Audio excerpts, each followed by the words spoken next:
Yo, what's up guys? It's C-Jax back with another video, and today I will be reviewing Shazam! Fury of the Gods. Now, I just saw this movie last night. I have to wait till today to review it because honestly, man, this movie, in my opinion, there's just so much going on, dude. And so I had to really think about this film in order to give you guys, my best fully formed opinions on it. So without further ado, let's get into this packed movie because there's a lot to talk about with Shazam! Fury of the Gods. Now, first off, I want to talk about the things that I did like, starting with Shazam / Billy Batson in this movie. I thought that the arc they give him, with the imposter syndrome and him fighting to keep together the one thing that really he was looking for his entire life, which was a family. And now that he has it, everyone's kind of in their own lane and he has to keep it all together. It's a nice and a very interesting story premise that they gave the character in this film. And it came with a lot of emotional moments, came with a lot of emotional scenes that I honestly like. They were actually really sad. The moments he has with his mom and the moments he has with his family, stuff, people like Freddie,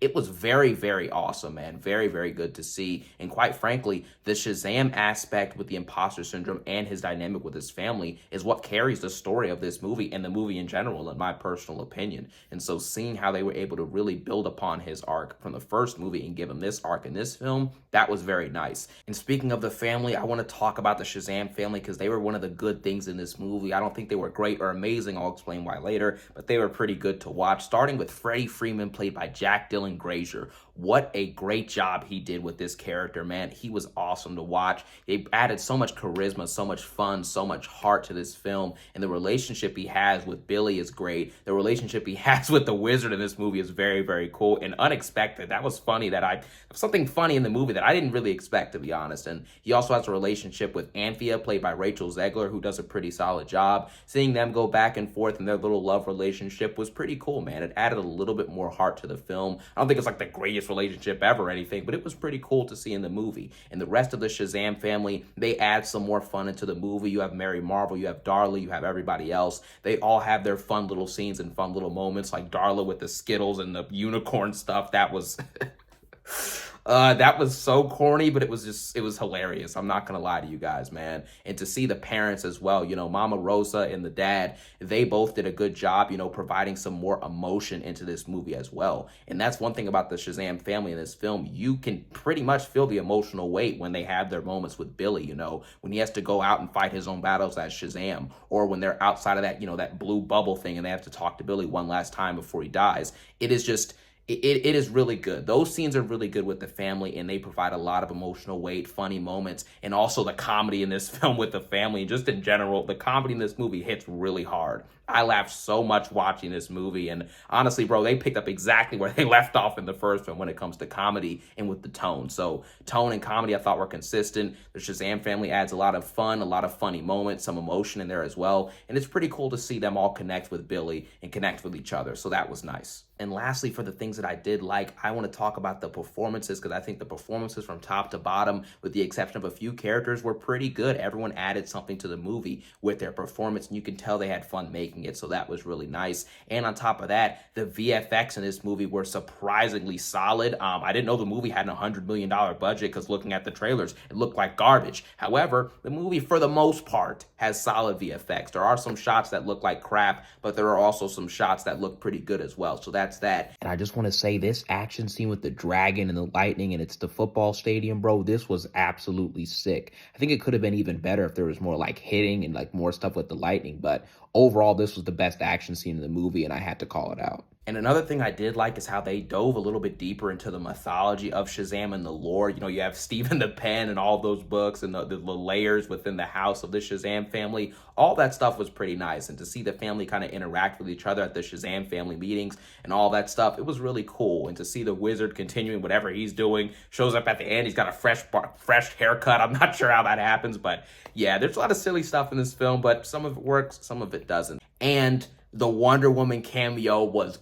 awesome, dude. I don't know if we're ever going to see Gal Gadot's Wonder Woman again because of the James Gunn reboot, but to see her one last time, man, and as a fan favorite of her that I am, I love Gal Gadot's Wonder Woman. Seeing her again in that nice suit, man, the colors were popping. It was just very, very great to see. I'm so glad she was in this film and that she played a role, If it's the last time we see her, it is what it is. But man, it was awesome to see her one last time, and the soundtrack blaring too. That was really cool, man. Now, on to the things that I did not like as much. I just want to straight up say the plot in this movie is very, very messy. There are a lot of things and characters that are introduced, but the backstory and the straight up story and writing and development for these things aren't really given. So you don't really know what to care for and what not to care for, because there's so much going on and not all of it is built up. Starting with the villains, I think the villains in this movie, well, specifically Helen Mirren, she was actually pretty good performance-wise, and what they did with her character was nice. But then her sister Calypso, she just basically kills, Helen Mirren's character, and I'm like,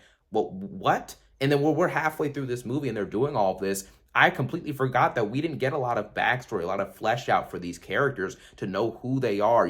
We know who they are and where they come from. They're the daughter of one of the gods, I forget his name, but they're the daughters of whoever that is. But then they don't really flesh out the story, though, and the backstory for these characters. Why are they doing what they're doing? Who are these people? What is their arcs? What are they here for? They just feel like generic, boring old villains that don't really have fleshed out stories. And I don't really think that helps this movie at all, especially because the villains play a bigger role in this film, and they're not really given the correct backstory or writing to develop their characters, so you don't really care for them. And so Helen Mirren, who gives the best performance out of the villains, she just dies off and they sideline her. And I'm like, okay, so we already don't really know a lot of what's going on with them. They don't really have a story. And then you get rid of the best performance of those villains and sideline her for Lucy Liu's character, Calypso, who isn't really that interesting or engaging whatsoever. Like, the whole villain situation, it's messy, it's straight up not good, it's underdeveloped. I didn't like that. And the rest of the plot, like I mentioned with the Shazam family, the reason they're good but not great or amazing is because at the beginning of the movie, they introduce how every single character is kind of doing their thing and they're in their own lane, right? And they introduce this stuff with, Captain Everypower, Freddy's character. And I'm like, okay, well, he's kind of acting a little bit selfish with his powers and a little bit, overbearing, but they don't really dive into that story and they don't develop it a lot. And that's how it is with a lot of the members. Since the movie is so packed with a lot going on and there's so much happening, you don't really get chances to deal and sit with these members of the Shazam family and really follow what they're doing. You know what I mean? And so everything just gets kind of lost in translation because of this plot. And it stretches down to the fact that when you're supposed to be focusing on the story and the emotional moments in these villains, instead, you're sitting here looking at unicorns going around. You have Skittles flying around. You have the backstory for the gods is undeveloped. You still have Billy Batson. He's still going around. The wizard's back. I mean, there's just so much. The city's about to be ruined. There's a whole bunch of big dragons and all this stuff. And everything just gets lost in translation because nothing is really focused. And we don't have time to develop the various story elements for these different characters, like the villains and different members of the Shazam family. You have Mary Marvel, which I think is probably the most popular character in the Shazam family, at least in the comics. I don't know. But she's not really developed. We know she didn't go to college, but what is she doing? You have Pedro. Like, what is he doing? Darla, she's just a fun little kid who's,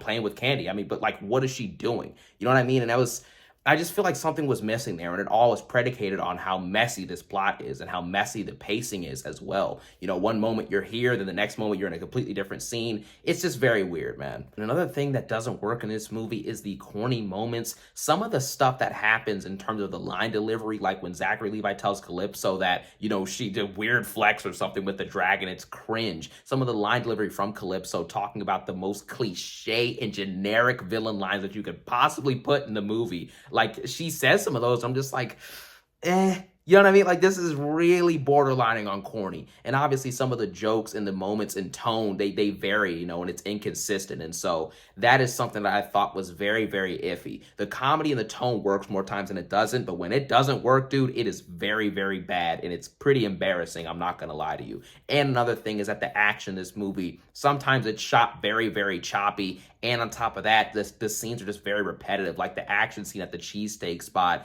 and they're fighting underneath that building or whatever. What was that? It's the most cliche and corny stuff. It's like, oh, we got her now. And then Helen Mirren's character gets up from under the ground and beats him up, and then like, oh, I got you. And then it's vice versa. Like, what are we doing? And so overall with this movie, I am kind of mixed on it, but it's not a movie that I was expecting to be amazing. I just went in looking for a fun and entertaining time. And honestly, if you like the first one, you're probably going to get a fun and entertaining time with this one. I think this movie is more flawed than the first one. It has, the messy plot that's actually pretty bad at times. It has the underwhelming villains, which are also bad at times, has the corny moments and the inconsistencies in tone, but it also has great emotional scenes. It gives Shazam a great story. You have the family dynamic, which is awesome to watch. It's an entertaining movie. It has fun characters from top to bottom. The cast is pretty solid. So I'm going to give this movie like a 6.5 out of 10. I think it's a C tier movie. Doesn't change the superhero genre, but it also isn't something that's incredibly bad. And I think a lot of people are going to have fun with this movie. So guys, that is going to wrap it up for my Shazam Fury of the Gods review. If you've seen the movie, feel free to let me know in the comment section what you thought about the film. And now we look forward to DC's next movie, which is The Flash. Dang, that movie looks good from that trailer, bro. I am so excited for that film. I think it's going to be really, really good, and it's going to be very special. So we'll see what happens with that. But like I said, if you guys saw the movie, let me know what you thought about it. And as always, I hope you guys have a phenomenal day. Peace out.